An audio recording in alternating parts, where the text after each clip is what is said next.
بسم اللہ الرحمن الرحیم الحمد للہ رب العالمین والصلاة والسلام علی شمس الہدایۃ والیقین اما بعد اعوذ باللہ من الشیطان الرجیم بسم اللہ الرحمن الرحیم اوصیکم بتقوی اللہ صدق اللہ مولانا العظیم۔ میری قابل احترام ماؤں اور بہنوں، جامعہ کی فارغ شدہ پیاری بچیوں اور بیٹیوں، السلام علیکم ورحمۃ اللہ وبرکاتہ۔ آج مجھے بے انتہا خوشی ہو رہی ہے کہ میں اپنی بیٹیوں اور بچیوں، ماؤں اور بہنوں سے مخاطب ہوں اور کچھ دینی و اصلاحی بات کرنے کا موقع مل رہا ہے۔ مزید خوشی اس بات کی بھی ہے کہ آج اسلامی سال کی پہلی تاریخ یعنی یکم محرم الحرام سن 1442 ہجری جمعہ کا دن بھی ہے۔ ہماری جامعہ کی بچیوں کا اصرار بھی تھا کہ آپ ہم لوگوں کو جس طرح جامعہ کی زندگی میں ہفتے میں ایک دن نصیحتیں کیا کرتے تھے، اسی طرح نصیحتوں کا یہ سلسلہ پھر شروع فرمائیں۔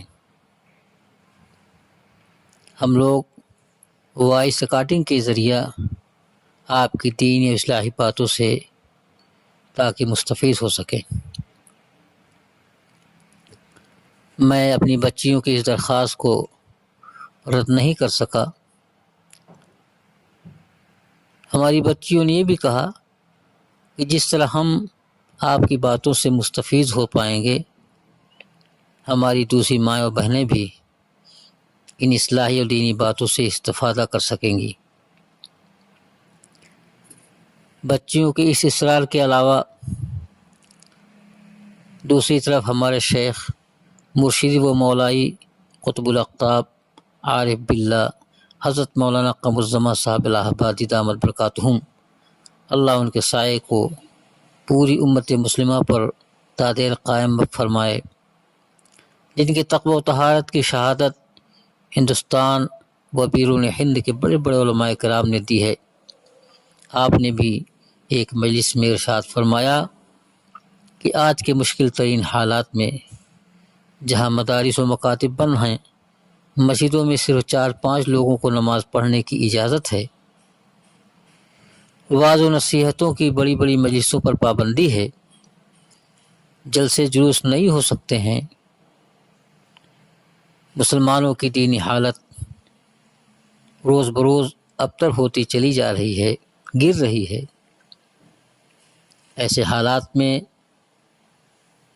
ہماری یہ ذمہ داری بنتی ہے کہ ہم دینی و اصلاحی باتوں کا سلسلہ جو بھی بہتر شکل ہو سکتی ہے اس کے ذریعے جاری کریں، تاکہ مسلمانوں کی دینی حالت کو کمزور ہونے سے بچایا جا سکے، دین کا تحفظ کیا جا سکے۔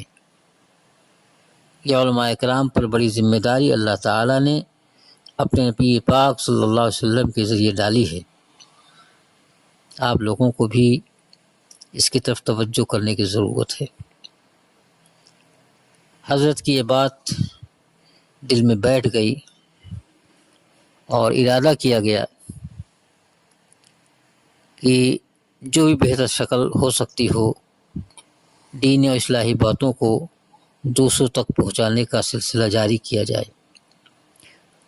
چنانچہ حقر نے اپنے شیخ کے نام کی نسبت سے خدا کا نام لے کر دینی و اصلاحی بات کا یہ سلسلہ مجلس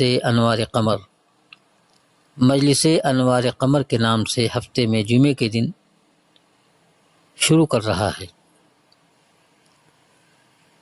اس توفیق سے شروع کر رہا ہے کہ اللہ تعالی ہمیں بھی اپنی رضا کے ساتھ حسن اخلاص اور حسن عمل کی توفیق بخشے، اور اس مجلس انوار قمر کے ذریعہ ہمارے بھائیوں، ماؤں، بہنوں اور ہماری بچیوں کو زیادہ سے زیادہ استفادہ کرنے کا موقع مل سکے۔ اللہ تعالی ہم سب کو عمل کرنے کی دولت سے مالا مال فرمائے۔ آمین۔ میری ماں، بہنوں اور میری بچیوں، شروع میں نے قرآن کریم کی آیت کا ایک ٹکڑا تلاوت کیا، اوصیکم بتقوی اللہ۔ سلف صالحین یعنی حضرات صحابہ کرام، حضرات تابعین کی عادت رہی ہے کہ جب ایک دوسرے سے رخصت ہوتے تھے تو کہتے تھے کہ کچھ نصیحت کیجیے۔ چھوٹے اپنے بڑوں سے نصیحت کی فرمائش کرتے تھے اور بڑے اپنے چھوٹوں سے نصیحت طلب کرتے تھے۔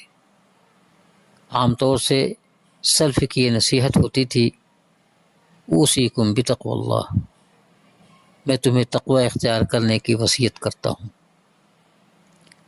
یہی سلف صالحین کا عام جواب ہوتا تھا۔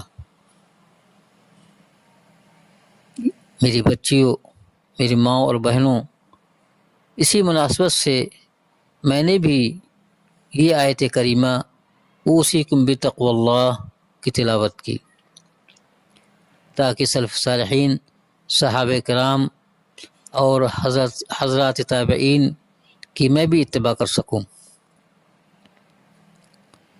اس آیت کریمہ میں اللہ تعالی نے تقوی اختیار کرنے کی ہدایت فرمائی ہے۔ دل میں خدا کا خوف اور خدا کا ڈر ہو، اس کی تاکید فرمائی ہے، اس کی وصیت کی گئی ہے۔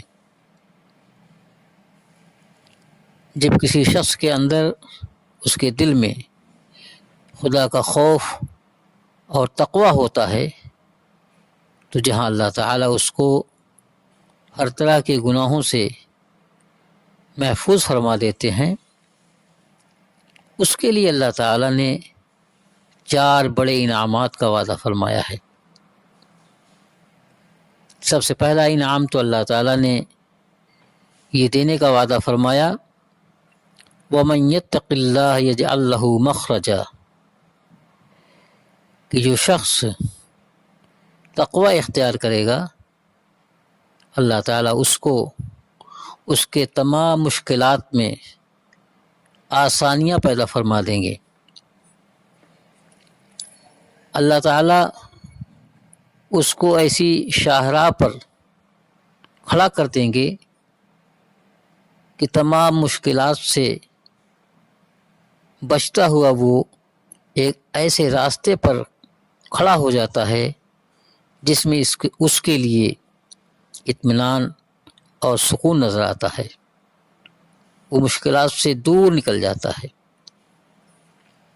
اور اللہ تعالیٰ نے اس تقوی اختیار کرنے والے شخص کے لیے دوسرا وعدہ یہ فرمایا، وَيَرْزُقُهُ مِنْ حَيْثُ لَا يَحْتَسِبُ، یعنی ہم اس کو اس انداز سے رزق دیتے ہیں کہ اسے وہم و گمان بھی نہیں ہوتا کہ میرا رزق کس طرح اس کو کہاں سے پہنچ رہا ہے، وہ سوچ بھی نہیں سکتا۔ تو اللہ تعالیٰ کا یہ دوسرا انعام ہے کہ جو تقوی اختیار کرتا ہے، اللہ اس کو بے انتہا، بے حساب و کتاب رزق سے نوازتا ہے۔ اور متقی شخص کے لیے اللہ تعالیٰ کا تیسرا وعدہ، تیسرا انعام یہ ہے، فرمایا وَمَن يَتَّقِ اللَّهَ يُكَفِّرْ عَنْهُ سَيِّئَاتِهِ، کہ جو تقوی اختیار کرتا ہے اللہ تعالیٰ اس کے گناہوں کا کفارہ کر دیتے ہیں، گناہوں سے حفاظت فرماتے ہیں، گناہ کے قریب اس کو نہیں ہونے دیتے۔ یہ اللہ پاک کا سب سے بڑا انعام اور احسان ہے۔ اور چوتھا فائدہ جو تقوی اختیار کرتا ہے یہ ہے، فرمایا وَيُعْظِمْ لَهُ أَجْرًا، کہ اللہ تعالیٰ اس کے اجر ثواب کو بہت بڑھا دیتا ہے، کوئی حساب نہیں، بے انتہا اجر سے نوازتا ہے۔ تو میری ماں اور بہنوں اور میری بچیوں، آج کی اس مجلس میں جس کو میں نے اس آیت کریمہ سے افتتاح کیا ہے، اوصیکم بتقوی اللہ،